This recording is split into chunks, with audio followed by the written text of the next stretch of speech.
Romka. Napadla. Dopadla. Romka napadla Češku.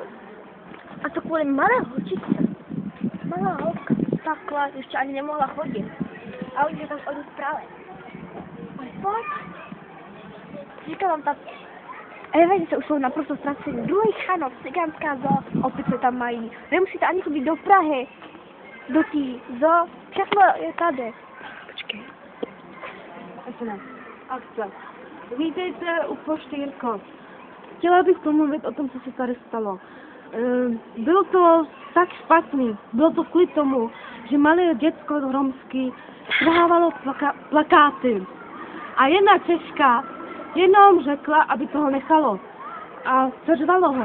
A ta dotyčná, jeho babička, začala křičet, že to je gáč a takový podobný slogany. Ta jedna, co tam byla, v té poště taky Romka, poběhla pro dceru té paní, co tam křičela. Ta mezi tím vzala koště, protože vytírala, vzala koště, ulomila ho a šla na poštu a napadla tu dámu. Potom mlátila do hlavy, což vidíte, tady je plno krve. A pak přijeli policisti. A já jsem tu paní starší, tu gáčovku vzala na poštu. Hej, ta gáčovka, ta byla úplně rasistka. Hej, ona nadávala na moje děcko, že je to co? Že gáčovský děti tohle nedělají? Jako, co to za tohle má být? My jsme z Dukelský, já to dobře vím, já jsem taková a ona je maková. No pojďte se, musím sobě nevléknout. Pojďte se. Já vám říkala, že ta gáčivka mi nemá co říkat.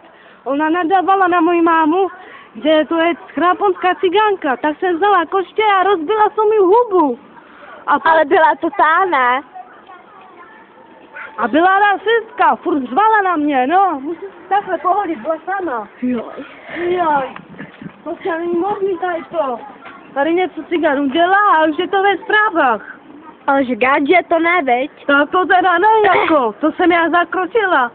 Já jsem řekla, že to nebude dělat a to na poště, já mám ještě za to platit. Tak.